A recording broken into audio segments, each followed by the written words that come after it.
আমাদের শ্রদ্ধেয় পঙ্কজবাবু দীর্ঘদিনের বিধায়ক ছিলেন এখানকার বামপন্থীদের, এবং তিনি আশা করি নিশ্চয়ই আজও এইটাই বহন করেন যে বিজেপির বিরুদ্ধে এবং তৃণমূলের বিরুদ্ধে মহাজোট গড়ে উঠুক, এই আশা আমরাও রাখি, পঙ্কজবাবুও রাখেন। আমি সেই জন্য পঙ্কজবাবুকে কিছু বার্তা দেওয়ার জন্য অনুরোধ করছি, বক্তব্য রাখবার জন্য। উপস্থিত আমাদের সবার প্রিয়, খুব কাছের, খুব লড়াকু, রাজ্যের এই প্রান্ত থেকে ও প্রান্তে তিনি কিভাবে ছুটছেন আমরা নিজেরাই তাদের লক্ষ্য করতে পারছি। সে নওশাদ ভাই, উপস্থিত বিশিষ্ট ভদ্রমণ্ডলী, আমার মা, ভাই ও বোনেরা, একটু আগেই আপনারা শুনলেন দেশ স্বাধীন হওয়ার পর এই রকম অবস্থার মুখে আমাদের কোনদিন পড়তে হয়নি।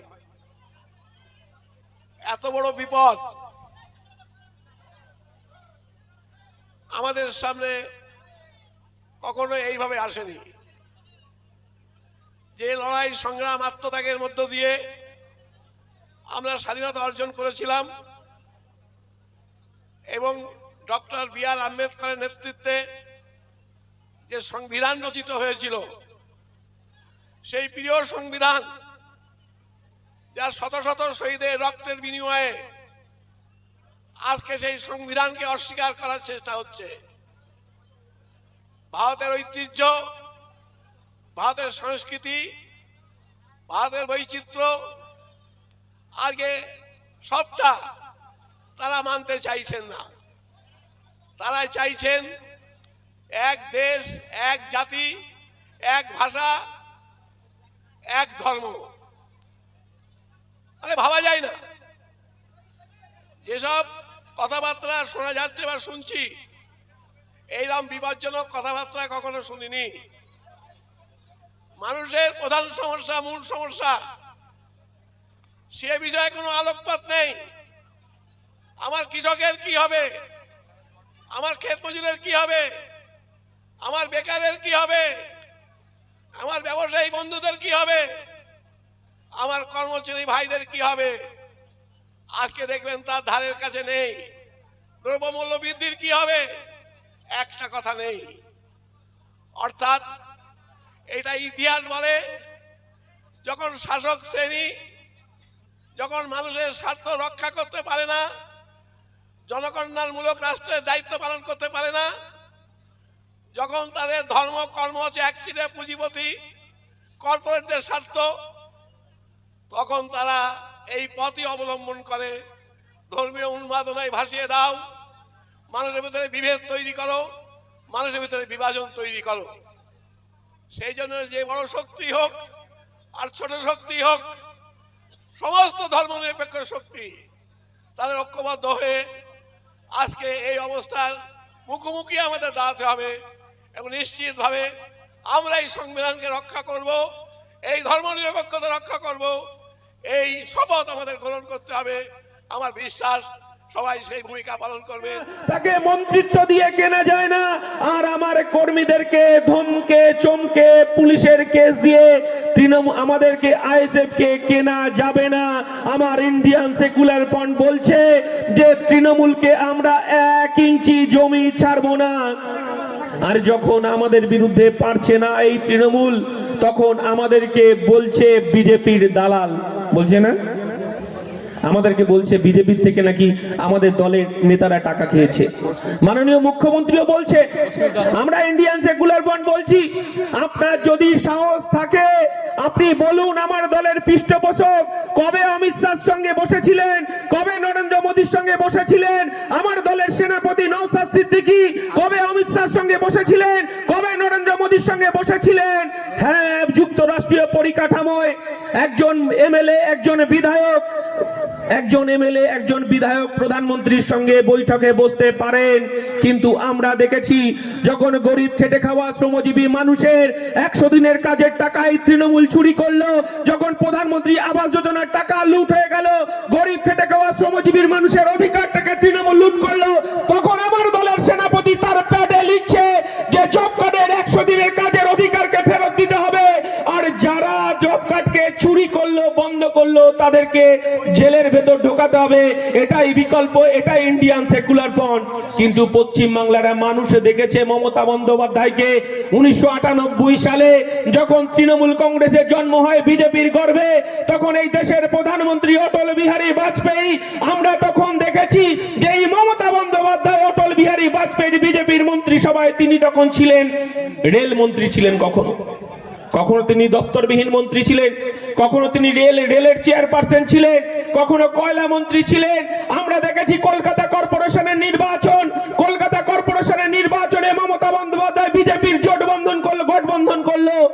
আমরা দেখলাম সেদিন বামপন্থীদের পরাজিত করে মমতা বন্দ্যোপাধ্যায়ের সুব্রত মুখোপাধ্যায়ের মেয়র হলেন, আর ডেপুটি মেয়র হলেন বড়বাজার থেকে জিতেছেন বিজেপির মীনা দেবী পুরোহিত। আমরা বলিনি কি যখন তৃণমূল কংগ্রেসের সেকেন্ড ইন কমান্ড আমরা দেখলাম মুকুল রায়, আপনারা সবাই জানেন তৃণমূলের জন্মলগ্ন থেকে মমতা বন্দ্যোপাধ্যায়ের সঙ্গে মুকুল রায় ছিলেন। আজকে তিনি আমাদের কৃষ্ণনগর উত্তরের বিজেপির বিধায়ক। তিনি বলেছেন যাহাই বিজেপি তাহাই তৃণমূল, আর যাহাই তৃণমূল তাহাই বিজেপি। এটা ইন্ডিয়ান সেকুলার ফ্রন্ট বলেনি। আপনি বলছেন বিজেপির দালাল, তাই না?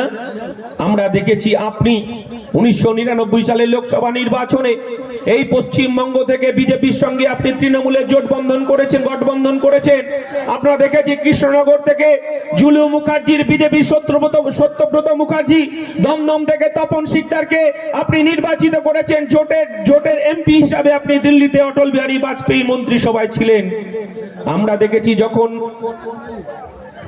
হাইকোর্টের নির্দেশে যখন চোরগুলোকে ধরার পরিকল্পনা চলছে, যখন চোরগুলোকে তার পিসি ভাইবোকে ব্যতিব্যস্ত করেছে ইডি সিবিআই, তখন আমরা মুখ্যমন্ত্রীকে দেখেছি। একজন মুখ্যমন্ত্রী তিনি আমাদের যুক্তরাষ্ট্রীয় পরিকাঠামোয় প্রধানমন্ত্রীর সঙ্গে মিটিং করতেই পারেন, কিন্তু পশ্চিমবাংলার মানুষ কখনো দেখেনি যে আপনি কোনো সচিব পর্যায়ে আইএএস আইপিএস অফিসারদেরকে নিয়ে আপনি নরেন্দ্র মোদীর সঙ্গে বৈঠক করতে বা অমিত শাহর সঙ্গে বৈঠক করতে। কিন্তু এই পশ্চিমবাংলার মানুষ দেখেছে যখন আরএসএস এর মোহন ভাগবত এই পশ্চিম বাংলায় এসেছেন, বারে বারে মমতা বন্দ্যোপাধ্যায়ের মন্ত্রীরা তাকে স্বাগত জানিয়েছেন। এই মমতা বন্দ্যোপাধ্যায় পশ্চিম বাংলার শাল, মালদা রাম, আমাদের কলকাতার মিষ্টি, রসগোল্লা, ফুল পাঠিয়েছেন। আপনারা কেউ কোনোদিন দেখেনি আমার দলের পৃষ্ঠপোষক আব্বাস সিদ্দিকী কখনো ফুল পাঠাতে এই বিজেপিকে। আপনারা দেখেননি আমার দলের চেয়ারম্যান, আমার দলের সেনাপতি নওশাদ সিদ্দিকী কখনো দেখেননি বিজেপির যারা অমিত শাহ থেকে নরেন্দ্র মোদীকে ফুল পাঠাতে। কিন্তু পশ্চিম বাংলার মানুষ দেখেছে বিজেপিকে। আমরা জানি যাহাই বিজেপি তাহাই তৃণমূল, এবং আরএসএস এর দুর্গা হিসেবে মমতা বন্দ্যোপাধ্যায় কাজ করছে। আমরা ইন্ডিয়ান সেকুলার ফ্রন্ট এই কথাটা বলছি যে বিজেপি এবং তৃণমূল একই দলের এপিটার ওপিট। তৃণমূল এবং বিজেপি বারে বারে ভয় দেখাতে চাইছে যে এনআরসি এনআরসি এনআরসি। আমরা বলছি আমার দলের চেয়ারম্যান, আমার দলের বিধায়ক, আমার দলের সেনাপতি এনআরসি নিয়ে বলবেন তিনি কি লড়াইটা করছেন। আমরা শুধু একথাটা বলতে চাই, আমার দলের সেনাপতি তখন আমার দলের জন্ম হয়নি। আমাদের দলের সেনাপতি নওশাদ সিদ্দিকী সুপ্রিম কোর্টে এনআরসির বিরুদ্ধে গ্যার বিরুদ্ধে যে মামলা করেছে, অমিত শাহ বুকের যদি পাটা থাকে সুপ্রিম কোর্টে আগে আপনি সুপ্রিম কোর্টের সঙ্গে লড়াই করে তারপর আপনি এনআরসি আর ক্যার কথা বলবেন। এটা পশ্চিম বাংলার মানুষ যখনই ভোট আসে তখনই বলা হয় মুসলমানদেরকে তাড়িয়ে দেওয়া হবে। এটা ভোট ধরার বিজেপি তৃণমূলের একটা বাইনারি পলিটিক্স। আমরা বলছি হিন্দু মুসলমানের পলিটিক্সকে বন্ধ করতে হবে। আমরা ইন্ডিয়ান সেকুলার ফ্রন্ট বলছি যে নানা ভাষা, নানা মত, নানা পরিধান, বিবিধের মাঝে দেখো মিলন মহান। আমার ইন্ডিয়ান সেকুলার ফ্রন্ট বলছে মোরা এক বৃন্তে দুইটি কুসুম, হিন্দু মুসলমান, মুসলিম তার নয়নমণি, হিন্দু তাহার প্রাণ। আমরা এই কথাটা বলছি। আমার মুসলমান ভাইরা টুপি পরে মসজিদে নিরাপদে নামাজ পড়বে, আমার হিন্দু ভাইরা, আমার হিন্দু মায়েরা মন্দিরে গিয়ে নিরাপদে ঘন্টা বাজাবে, আমার মতুয়া ভাইরা তারা হরিচাঁদ গুরুচাঁদের পুজো করবে, আমার খ্রিস্টান ভাইরা গির্জায় গিয়ে প্রার্থনা করবে, আর আমার আদিবাসী দলিত ভাইরা তারা টুসু পুজো করবে, করণ পুজো করবে, আর জল জমি জঙ্গলের অধিকারের কথা বলবে। এটাই আমাদেরকে শিক্ষা দিয়েছে আমাদের দলের পৃষ্ঠপোষক আব্বাস সিদ্দিকী। আমরা সেই পথেই চলছি। আমরা কোনো মতেই এই পশ্চিম বাংলায় সাম্প্রদায়িক সম্প্রীতিকে নষ্ট হতে দেব না। এই বনগায় আমার অনেক মতুয়া ভাইরা আছেন, আমার মতুয়া ভাইরা আছেন, মতুয়া মায়েরা আছে। তারা পশ্চিম বাংলায় তারা আছেন এবং তাদের ভোটার কার্ড আছে, তাদের রেশন কার্ড আছে, তাদের অধিকার আছে। আমরা বলছি ইন্ডিয়ান সেকুলার ফ্রন্ট তাদের অধিকার দিতে হবে, তাদের মাথার ছাদ দিতে হবে, তাদের পাট্টা দিতে হবে।